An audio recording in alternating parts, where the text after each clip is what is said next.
We're good. All right. Peace and blessings and Shabbat Shalom. Happy Sabbath, all that good stuff. We are back and we are back for our 15 minutes or less. Now, the majority of these we are hoping to I believe we get them done in 15 minutes, but y'all got to bear with us every now. Today, I'm not sure if y'all gonna be bearing with us or if we're gonna have mission accomplished. But either way, we're here for the Most High to give some understanding. So today, what we want to talk about is spiritual warfare. And of course, we got the full lesson on the page. We just want to kind of break it down into the 15 minutes or less. So we're going to hit the highlighted verses. But spiritual warfare is very important. Everything is spiritual before it is physical. You were spiritual before you were physical. Everything is. So words are spiritual. And what did it say? He framed the world with the words. I always be saying that crazy. But y'all get what I'm saying. Everything starts from spiritual. So whenever something is going on in your life, you need to be able to identify, is this a spiritual attack or is it a physical? So first, what should you be checking? The spiritual, because that's where things start. Now, when we say spiritual warfare, of course we know what warfare means. There's an attack. So this is not a good spiritual thing. And this attack is because of obviously sin most of the time, but sometimes, you in situations in which you might not be the person sinning. You might be around somebody that's sinning. And I think it's Revelations 18 where it says, come out of her, my people, so that you're not destroyed because of their sins. Just to show you an example of how that works. So, we're going to start off in Job 9:24. I just kind of wanted to, paint the picture with that first so that we can understand sometimes why the spiritual warfare is even happening. So now let's identify. Let's see what we got. Job 9:24. The earth is given into the hand of the wicked. He covereth the faces of the judges thereof. If not, where and who is he? All right, loud this time. Stop. The earth is given into who? The hand of the wicked. The hand of the wicked. See how easy that is? So when you got the hand of the wicked, who do you think the wicked is? That's Satan, right? So we clearly have it right here. This is not New Testament. This is not Christ. This is way back in the day. Job was telling us, hey, so that you know, the earth has been given to the wicked. Satan does run the world. Now, he cannot do anything outside of God's authority, but God has given it over to him and said, my kingdom is the one to come and my will be done on earth as it is in heaven, right?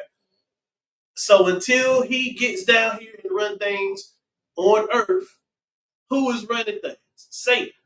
So whenever there's, and we say this about, I don't care if it's celebrities or whatever it is that people look up to and idolize. We say this all the time.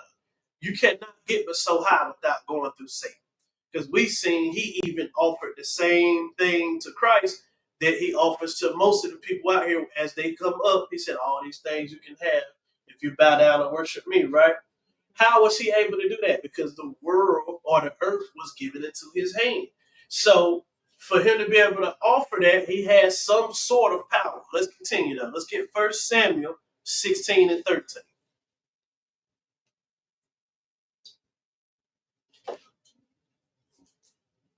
Then Samuel took the horn of oil and anointed him in the midst of his brethren.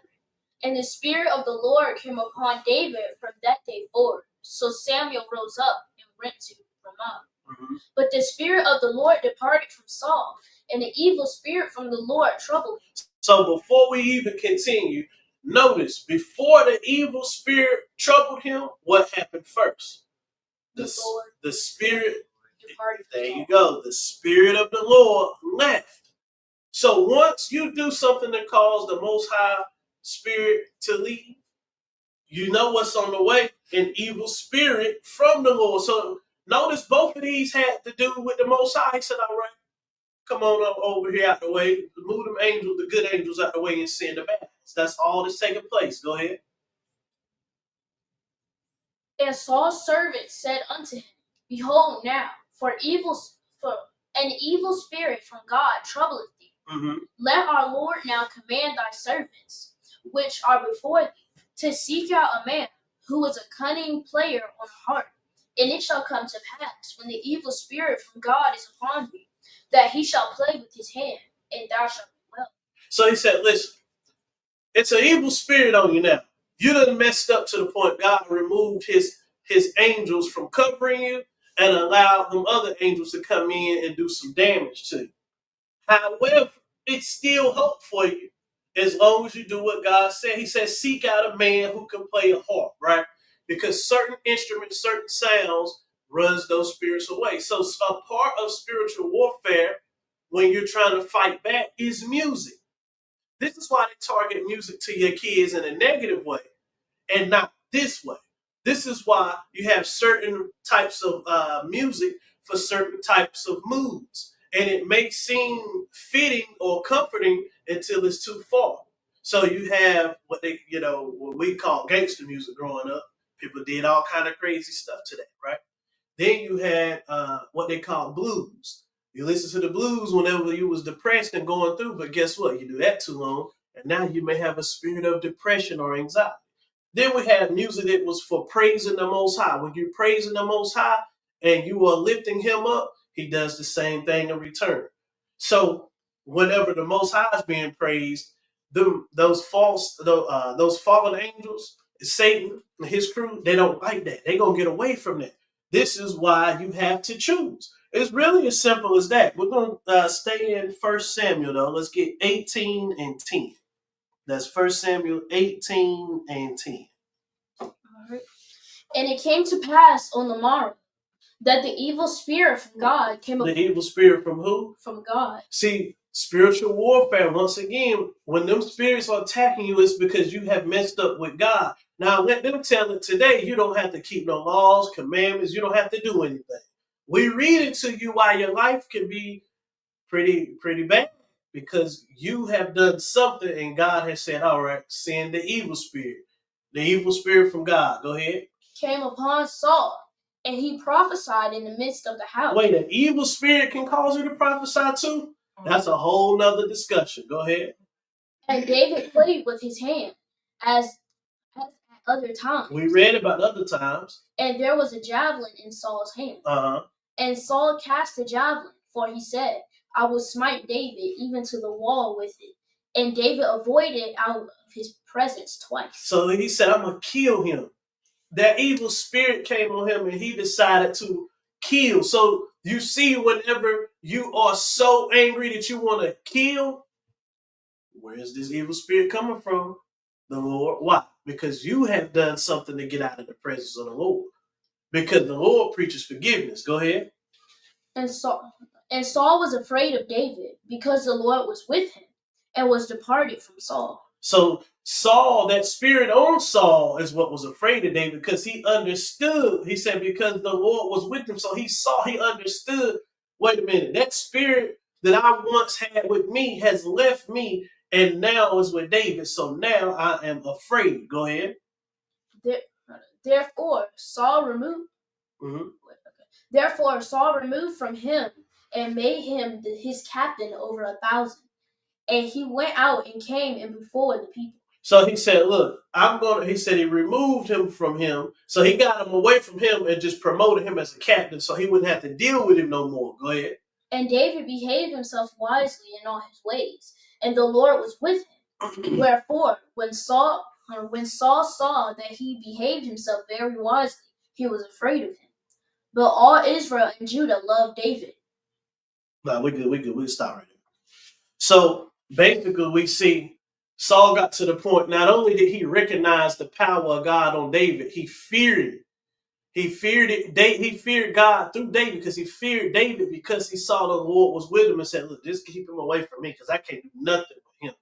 And not only did it protect David, David got promoted. See, that's what God will do in your spiritual battles if you let him fight him. All right, let's get Numbers 5 and 14.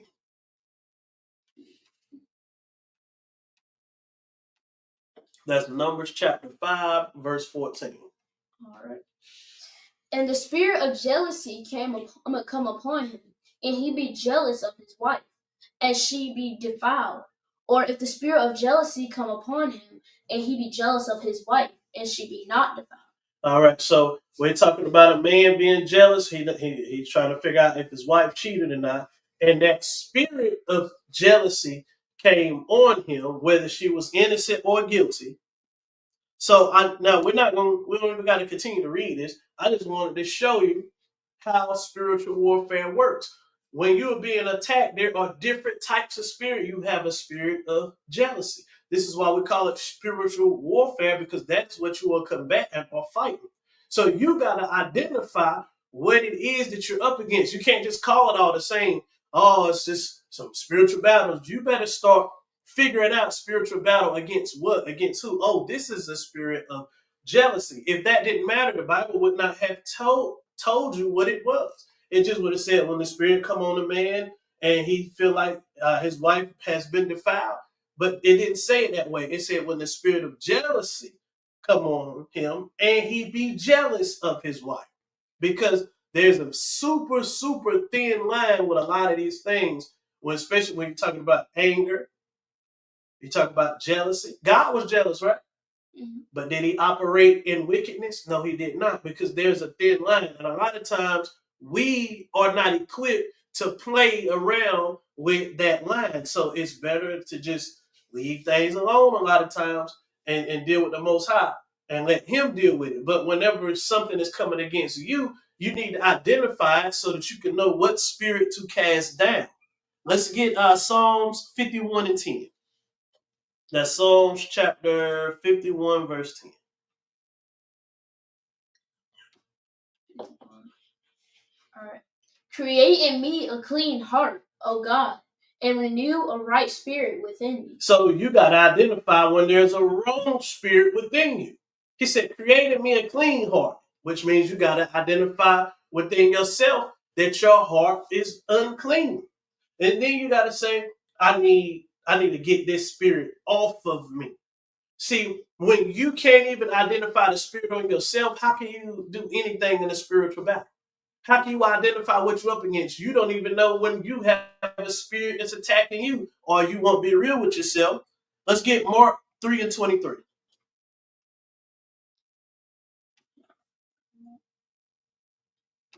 That's Mark chapter 3, verse 23. And he called them unto him, and said unto them in parables, how can Satan cast out Satan? Mm-hmm. And if a kingdom be divided against itself, that kingdom cannot stand. All right. So how can Satan get rid of Satan? This is why you got to create in you a clean heart. You got people that's going to be saying, Satan, I rebuke you, but Satan is within them. Satan is not going to rebuke Satan. It's the spirit within you that's doing the fighting on your behalf through you. You're just a vessel at that point. So if the spirit within you is wicked, how can you go against Satan?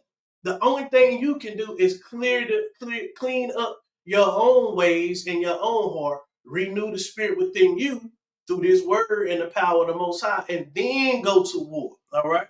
Let's get Ephesians 6 and 1. That's Ephesians chapter 6, verse 1. Children, obey your parents in the Lord, for this is right. Honor thy father and mother, which is the first commandment with promise, that it may be well with thee, and thou mayest live long on the earth. All right, that's good. So what I wanted to show you with this, see how I say children obey? Because even the kids have something to do. Even the kids have something to do. So if the adults, if the grown-ups don't do right and the spirit can attack them, and then he tell the kids, obey your parents so that your days are longer, obviously there is something that they have to do, and if they don't, there's a punishment for them. So we're going to drop down to verse 10. I get this a little bit right. Verse 10, it says, finally, my brethren, be strong in the Lord and in the power of his might. Put on the whole armor of God, that ye may be able to stand against the wiles of the devil. For we wrestle not against flesh and blood, but against principalities, against powers, against the rulers of the darkness of this world, against spiritual wickedness in high places. Wherefore, take unto you the whole armor of God, that ye may be able to withstand in the evil day, and having done all to stand. Now, I'm not going to go through each one of those because we did it in another lesson. But what I might do in the future is make a lesson just on each one of the say it. It's called the armor of God, but each thing that you got to put on, whether it be the breastplate, the helmet, Each piece. each piece, each article. How about that? That's what I want. There we go.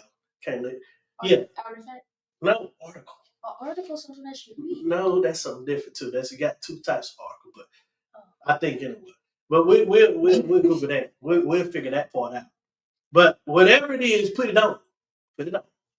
So, but that's the lesson basically. I just wanted to make sure that at the end of this, the full lesson is on the page, and in the full lesson, we do go and read each one of these. But I do want to do a lesson where we can go into each piece that you put on and get scripture showing, how it affects you and things like that, how you put it on spiritually. So future, that's more so futuristical, but you know, uh, yeah, that's it. Appreciate your time. Of course, you got questions, comments, you know how to contact us. And that's pretty much it. Peace and blessings.